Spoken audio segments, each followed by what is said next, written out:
How you doing all?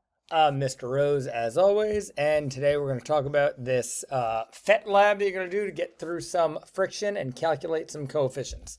So there'll be a link that will bring you directly to this activity on Google Classroom. Once you click the link and also open this up, it might be easiest to do this with a partner so you can look at one screen and answer questions on another. Except I do need a lab from everybody. You are going to submit this lab to Google Classroom when you're all said and done. You can see I did not create this from scratch. I adapted this from whoever this person is, but I'm going to give them credit for it because I did not write this entire lab. I only adapted parts of it. So again, this link will be on Google Classroom moving forward. This is just my introduction. So what I would like you to do is read through the introduction, and when you think you can do this stuff, just select through like that and highlight the end. Highlight the words so I know and you know, like, hey, I've got that. So it's check it off or highlight it.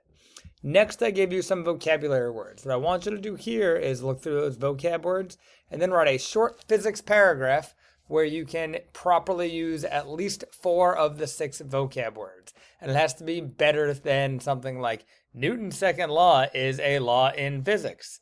It needs to be something that is a little bit creative, but that shows understanding of those at least 4 of the 6 words.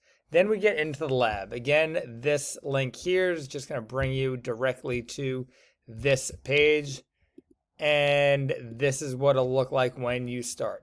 You can see from this picture here, you want to be on the introduction section, so that's where you are. Then it says pull the bar. Now, this is the force bar, so you can move it around, or you can just pull straight on this guy right here until it says it's about 300 newtons. Once you do that, you're going to observe, answer the questions here. Now, you also might see this bar going across on the bottom, this blue bar. This blue bar is here, so in case you want to play something back. There we go, playback. You can see what you were doing, and you can pause at any point in time. So you don't have to kind of go back and forth. Again, as this said, reset that again. It said to push it at about 300 newtons, so this is 483. And now I would pause and say, all right, so what was it looking for? I can even go down in slow motion, or I can, I'm sorry, it's not slow motion. I can show my, my free body diagrams, and you can see where they are and how they change. And then I can change the speed, again, if I wanted to on the bottom. That's what I meant by the slow motion.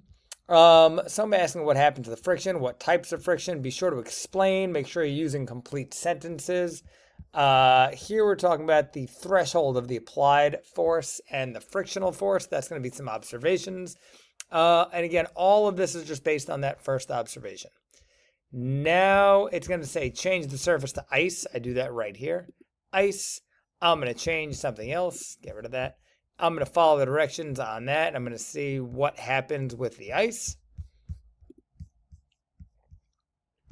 Explain what happens. And now this gets back into what we were doing the other day with being able to calculate coefficients of friction, either static or kinetic coefficients of friction.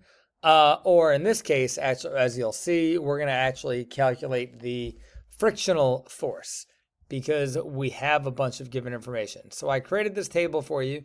Here's, you are going to push a small crate, a file cabinet, and a refrigerator, and you're going to fill in all the blanks.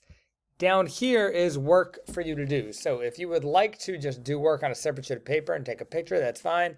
Or you can type in your work here on Google Classroom. There will be a copy of this for everyone, so you can make your own copy and type in your work. I want to show you here where it has the small crate, the file cabinet.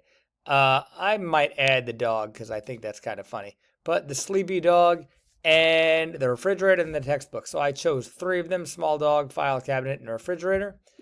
You're going to fill in the information that is given, and then you're going to have to calculate the rest of the stuff. Then I asked you for some thinking questions.